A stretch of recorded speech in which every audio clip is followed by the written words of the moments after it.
तो guys I know यार, मैंने काफी ज्यादा देर बाद वीडियो अपलोड की। आई नो इसका रीजन यार, मैं अपनी पर्सनल लाइफ में काफी ज्यादा ही बिजी हो गया था, इस वजह से काफी देर बाद video I. I know guys, एक मंथ ही हो गया है या उससे भी ज्यादा मैंने वीडियोस अपलोड नहीं की। आई होप सो आप मेरी फीलिंग्स को समझ रहे होगे। अगर समझ गए होगे तो guys thank you so much and I am really sorry guys, really sorry. मुझे माफ कर देना, मैंने इतनी ज्यादा देर बाद वीडियो अपलोड की। यार अब मैं कोशिश करूंगा कि मैं रेगुलर वीडियोस अपलोड करूं, अब तो मैं कोशिश कर ही सकता हूं। होप सो ये वर्क करे। और हाँ, इस कुछ मंथ में इतना कुछ हो गया कि मुझे पता भी नहीं चला। लाइक कितने सारे क्रिएटर्स का तो भैया चैनल ही डिलीट हो गया। मैं उम्मीद करूंगा कि भाई ऐसा मेरे साथ ना हो जाए, क्योंकि भाई इतनी ज्यादा मेहनत लगती है ना एक एक वीडियो बनाने में। मेरा अभी भी दिमाग इतना काम नहीं कर रहा, पर फिर भी मैंने स्टोरी लिखी है just for you guys, because मेरा चैनल इतना ज्यादा अच्छा नहीं चल रहा एंड ये आप सभी को भी पता है। तो अर्निंग का तो भैया छोड़ ही दो, अर्निंग तो कोई खास होती नहीं, 4-4 5-5 महीने बाद आती है, उसका मैंने क्या ही करना है, समझ ही रहे हो ना। बस एक उम्मीद लगा के बैठा हूँ कि कभी ना कभी कोई वीडियो वायरल हो जाए, और इसी चीज में मैं अपना पूरा बेस्ट देता हूँ, और आप सभी ने ये देखा भी होगा। बाकी ये सब सुन के मुझे काफी ज्यादा बुरा लगा कि भाई उन सभी ने इतनी ज्यादा मेहनत की और उनका चैनल ही डिलीट हो गया।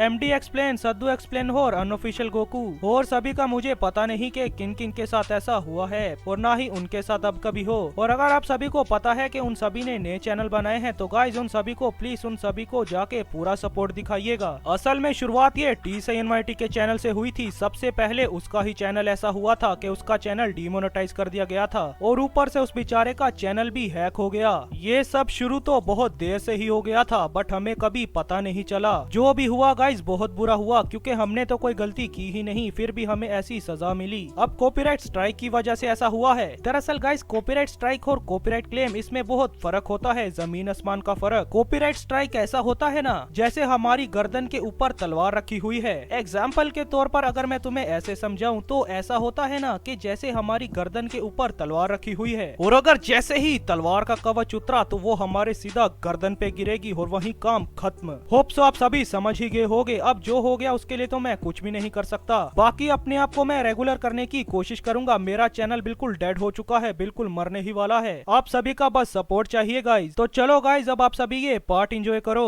तो इस पार्ट की शुरुआत होती है गोकू ब्लैक से, जो उस अनजान शख्स की आवाज को अपने दिमाग के अंदर सुन के बिल्कुल शॉक्ड हो जाता है, और वो कहता है पर कैसे आखिर आप यहाँ कैसे आ सकते हैं, और आखिर वो दूसरा शख्स कहाँ चला गया जिसकी अभी मुझे यादें सेंस हो रही थी। और तभी वो शख्स कहता है, जामासु ये मत भूलो कि मैं हूँ कौन। मैंने उसकी यादों को तुम्हारे दिमाग से मिटा दिया, क्योंकि अगर वो तुम्हारे दिमाग में चलती रहती तो तुम फिर बार एक से वैसे ही बन जाते जो उस समय तुम बन चुके थे, मोर्टल्स को तबाह करने वाले। और फिर सीन शिफ्ट होता है और हमें दिखाया जाता है गोकू, वेजिटा और ब्रोली के दिमाग को, और उनके दिमाग में भी बिल्कुल ऐसी ही बातें चल रही होती हैं। और तभी अचानक से ही वो चारों एक साथ ही कहते हैं कि ये मत भूलो कि हम हैं कौन। और उनके इतना कहते ही गोकू, वेजिटा, ब्रोली और गोकू ब्लैक को उनका चेहरा याद आना शुरू हो जाता है, और वो उन्हें देख के बिल्कुल शॉक्ड हो जाते हैं, और वो एक साथ ही कहते हैं फादर, मास्टर। और फिर सीन शिफ्ट होता है और हमें दिखाया जाता है प्लेनेट नेमिक, और हमें दिखाया जाता है कि वो जो 4 शख्स अचानक से ही प्लेनेट नेमिक के ऊपर आ गए थे, वो और कोई नहीं, भैया बैठ जाओ आराम से, घिर मत जाना, ठीक है ना, पहले ही बता देता हूँ। हो गई तो वो और कोई नहीं, बार्डो, किंग वेजिटा, पैरागेस और अमोनखुन होते हैं। और गोकू, वेजिटा और ब्रोली के दिमाग में काटापेलिस, गेंको सेंजो और वानितास और बातों की लड़ाई को इन्होंने ही रोका होता है, और ये चारों किसी अलग किस्म की ही पावर को प्रोसेस कर रहे होते हैं। और दूसरी ओर गोकू ब्लैक को उसका अपना मास्टर गोवासु याद आ रहा होता है, अरे मेरा मतलब याद आ रहा होता है, जिसने काटापेलिस की सारी यादों को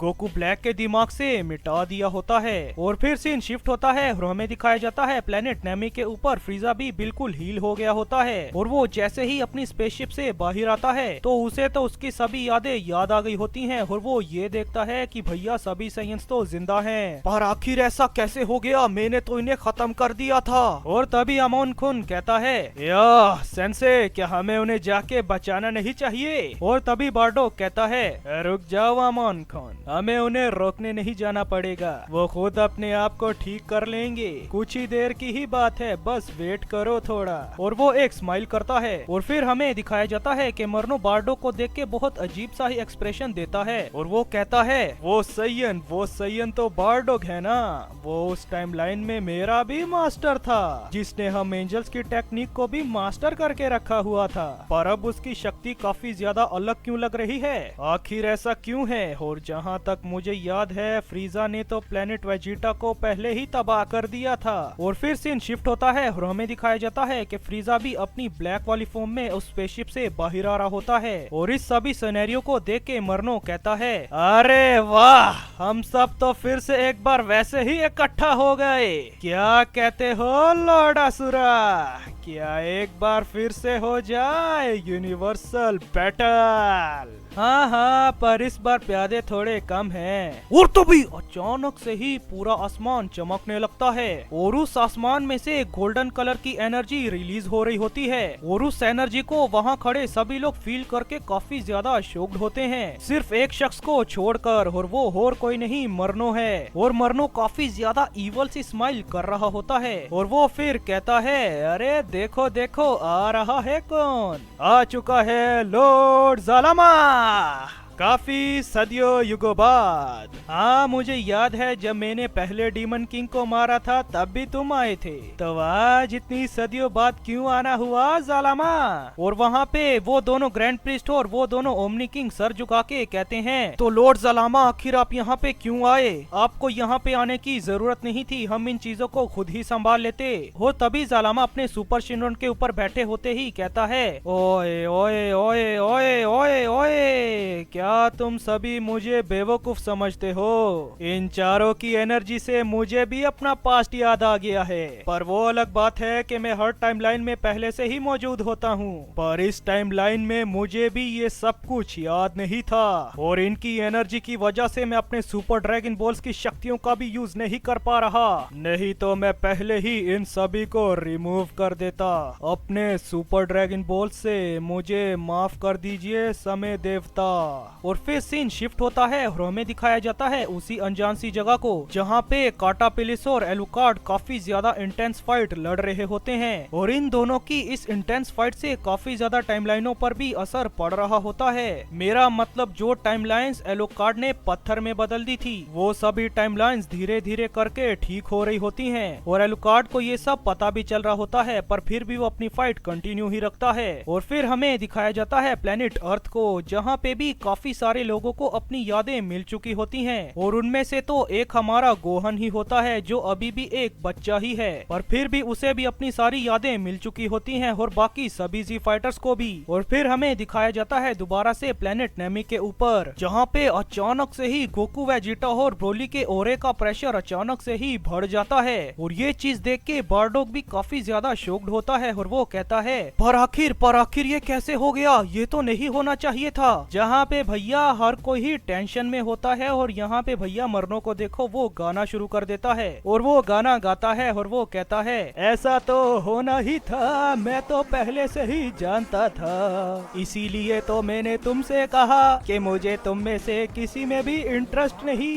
अगर इन्हें रोकना चाहते हो तो फिर से एक बार मिलके इनसे लड़ना होगा, अगर तुम मरना नहीं चाहते।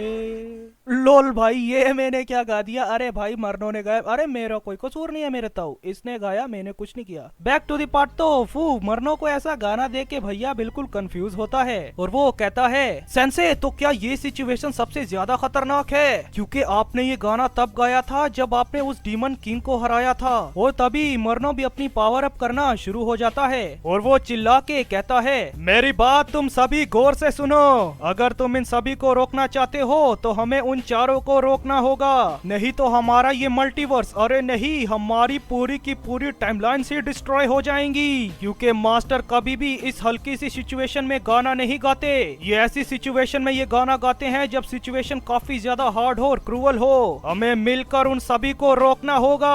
और दूसरी ओर गोकू वेजिटा ब्रोली हो और गोकू ब्लैक हो और काटापिलिस और एलुकार्ड, ये सभी एक ही तरह की सिचुएशन में पड़े होते हैं और ये लगातार अपनी पावर अप कर रहे होते हैं और इन सभी की पावर अप की वजह से भैया सभी टाइमलाइन के ऊपर काफी ज्यादा बुरा असर पड़ रहा होता है और प्लेनेट नेमिक के ऊपर भी हर कोई अपनी फाइनल फॉर्म में पहुंच गया होता है और प्लेनेट अर्थ के ऊपर पिकोलो भी अपनी ऑरेंज फॉर्म में चला गया होता है। पर वहीं दूसरी ओर गोहन को अभी कुछ समझ ही नहीं आ रहा होता, भैया वो बीस्ट फॉर्म को कंट्रोल ही नहीं कर पा रहा होता क्योंकि भाई अभी भी वो एक बच्चा ही है। और प्लेनेट नेमिक के ऊपर वहाँ पे वो सभी गोकू वेजिटा और ब्रोली के ऊपर अपने अटैक्स करना शुरू हो जाते हैं, पर उनकी पावर इतनी ज्यादा बढ़ गई होती है कि उनके अटैक्स उन पे असर ही नहीं कर रहे होते। और तभी जालामा, मरनो, बारडोग, किंग वेजिटा, पैरागे, सामोनकुन और वहाँ पे वो सभी के सभी 5 ऑफ द 5 स्ट्रॉन्गेस्ट एक साथ अपनी पावर अप करते हैं, जिसकी वजह से एक काफी ज्यादा बड़ा एनर्जी का एक्सप्लोजन होता है। और बारडोग की इस तरह की पावर को देख के वहाँ पे हर कोई ही बिल्कुल हक्का बक्का हो गया होता है, यहाँ तक के खुद मरनो, ग्रैंड प्रीस्ट और लूसिफ भी,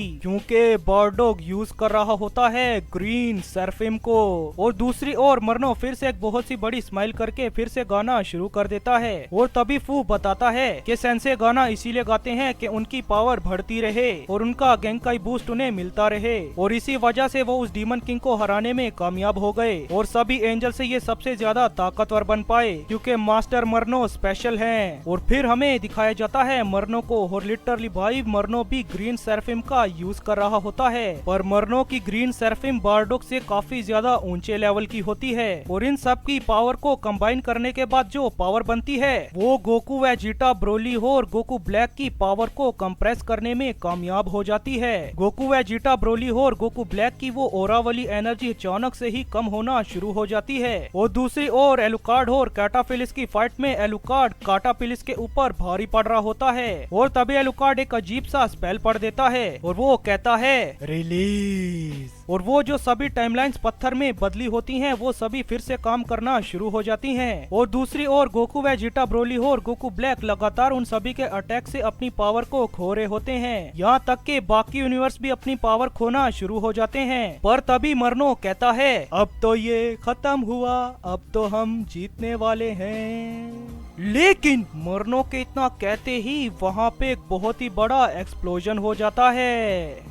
तो गाइस मैं होप करता हूँ आप सभी को ये पार्ट पसंद आया होगा। अगर पसंद आया है तो भाई लाइक बटन दबाओ और हाँ अपने फ्रेंड्स के साथ शेयर भी करो भाई, अभी ऊपर जाना है, ठीक है ना। और हाँ मुझे वीडियोस के आइडियाज भी दे दो कि मुझे अगली वीडियो कौन सी बनानी चाहिए। गाइज मैं नहीं चाहता कि मेरा चैनल भी टर्मिनेट हो जाए, तो गाइज मैं सिर्फ ड्रैगन बॉल्स पे ही वीडियोस नहीं बनाना चाहता, ठीक है ना। मैं नहीं चाहता भैया मेरा चैनल भी कल को डिलीट हो जाए, इसीलिए गाइज मैं अलग अलग मंगास पे वीडियोस बनाऊंगा। मुझे पता है वो आप सभी को बिल्कुल पसंद आने वाली है भाई, नई चीज को भी एक्सप्लोर करना चाहिए। मैं सही कह रहा हूँ कि नहीं? बाकी थैंक यू सो मच, आप सभी इतना प्यार दिखाते हो। ओके तो चलो thank you so much for watching this video, तो मिलते हैं नेक्स्ट वीडियो में, बाय।